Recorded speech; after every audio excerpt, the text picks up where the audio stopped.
आज आपके लिए 10 बहुत बड़ी बातें निकल कर आई है, 10 बहुत बड़ी खबरें निकल कर आई है। आप बस वीडियो को देखते रहिए।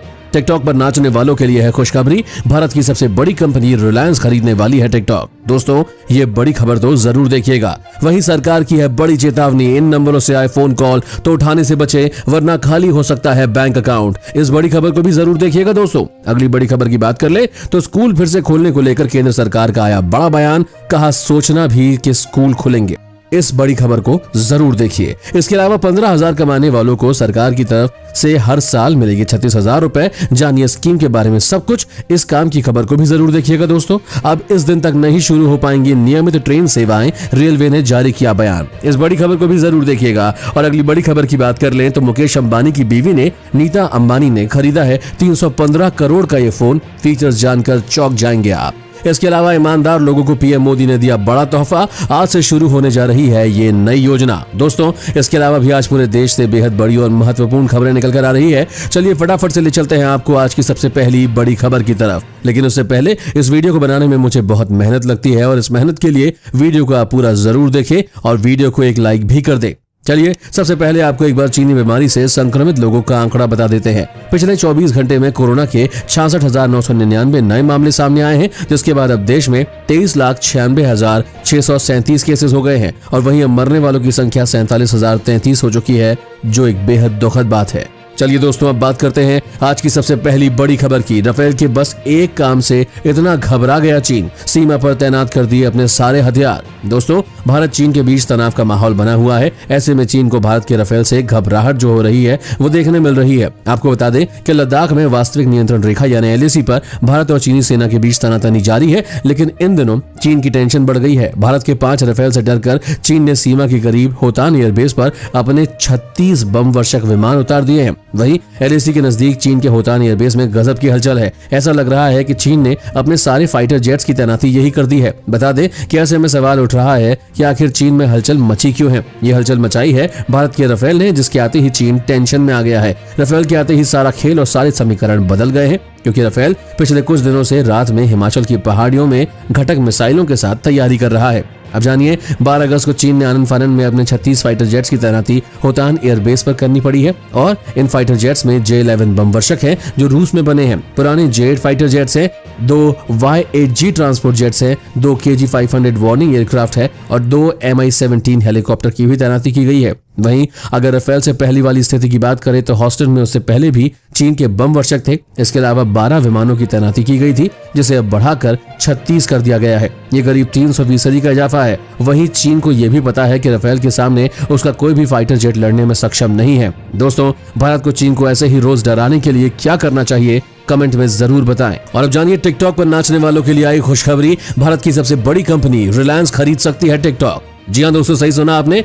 चीन की शॉर्ट वीडियो ऐप टिकटॉक पर नाचने वालों के लिए ये बड़ी अच्छी खबर है। भारत के सबसे अमीर व्यक्ति मुकेश अंबानी की रिलायंस इंडस्ट्रीज टिकटॉक के भारतीय कारोबार को खरीदने के लिए बातचीत कर रही है। ये खबर अमेरिका के माइक्रोसॉफ्ट द्वारा टिकटॉक में अमेरिका, ऑस्ट्रेलिया, कनाडा और न्यूजीलैंड के परिचालन का अधिग्रहण करने के लिए जारी बातचीत की पुष्टि करने के बाद आई है। उल्लेखनीय है कि दुनिया भर में चीन का विरोध हो रहा है और इसका खामियाजा चीनी कंपनियों को भुगतना पड़ रहा है। भारत ने चीनी सेना द्वारा लद्दाख में भारतीय सैनिकों के साथ झड़प के बाद भारत में टिकटॉक और यूसी वेब समेत कुल 106 ऐप्स को प्रतिबंधित कर दिया है। अमेरिका के राष्ट्रपति डोनाल्ड ट्रंप ने टिकटॉक को 15 सितंबर तक का वक्त दिया है। या तो वो अपना कारोबार किसी अमेरिकी कंपनी को बेच दे या फिर अपना बोरिया बिस्तर समेटकर बाहर निकल जाए। अब इस बात की भी चर्चा हो रही है कि रिलायंस इंडस्ट्रीज भी उन संभावनाओं पर विचार कर रही है जिसके जरिए वो टिकटॉक के भारतीय परिचालन को अपने हाथ में लेने के लिए निवेश कर सके। इस मामले से जुड़े 6 लोगों ने अंग्रेजी बिजनेस अखबार इकोनॉमिक्स टाइम्स को ये जानकारी दी है। ऐसे खबर है कि टिकटॉक के सीईओ केविन मेयर ने रिलायंस के शीर्ष अधिकारी से मुलाकात की है और रिलायंस इस बात पर विचार कर रही है कि इस वक्त टिकटॉक का भारत का बिजनेस खरीदना फायदे का सौदा होगा या नहीं।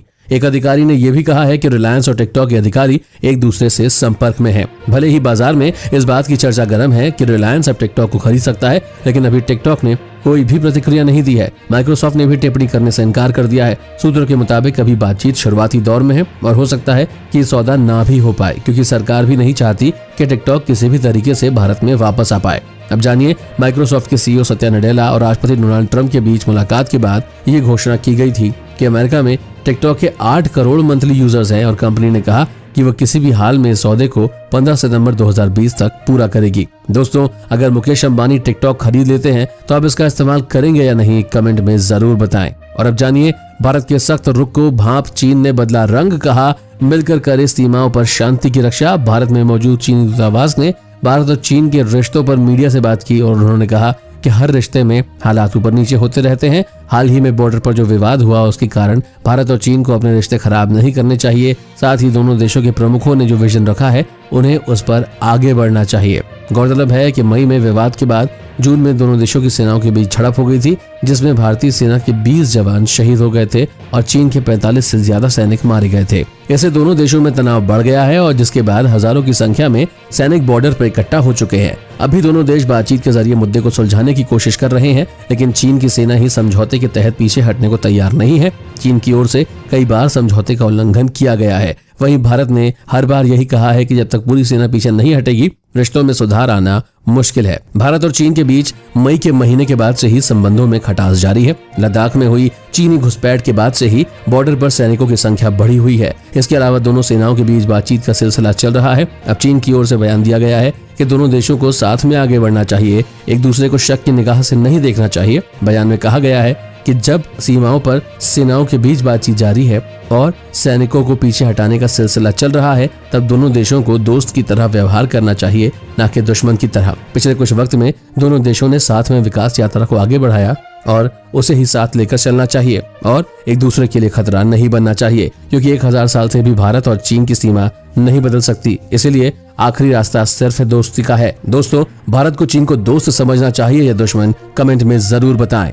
और अब जानिए सरकार की बड़ी चेतावनी, इन नंबरों से आए फोन कॉल तो उठाने से बचे, वरना खाली हो सकता है आपका बैंक अकाउंट। दोस्तों, ऑनलाइन और मोबाइल फ्रॉड के बढ़ते मामलों को देख भारतीय सरकार ने मिनिस्ट्री ऑफ होम अफेयर्स के साइबर सिक्योरिटी से लोगों को इस बारे में चेतावनी भी दी गई है। सरकार ने यूजर्स को फेक कॉल्स के बारे में अलर्ट किया है। इन कॉल्स की मदद से उन्हें निशाना बनाया जा सकता है। दोस्तों, बता दें कि ये फ्रॉड के मकसद से आने वाले ज्यादातर कॉल्स +92 से शुरू होने वाले नंबरों से आते हैं। ऐसे नंबरों से नॉर्मल वॉइस कॉल्स के अलावा यूजर्स को व्हाट्सएप कॉल्स भी किए जा रहे हैं। ऐसे कॉल्स का मकसद आपकी पर्सनल और सेंसिटिव इन्फॉर्मेशन को चोरी करना होता है और कॉल करने वाला आम लोगों को बातों में उलझाकर उनकी डिटेल्स चुरा लेता है। इसके अलावा +01 से शुरू होने वाले नंबरों से भी कई यूजर्स को कॉल आए हैं। ऐसे कॉल से सतर्क रहें और अपने बैंकिंग डिटेल्स कभी भी कॉल पर किसी के भी साथ शेयर ना करें। इस दौरान लोगों ने बैंक अकाउंट नंबर से लेकर डेबिट कार्ड डिटेल्स तक सबकी जानकारी चुरा ली थी।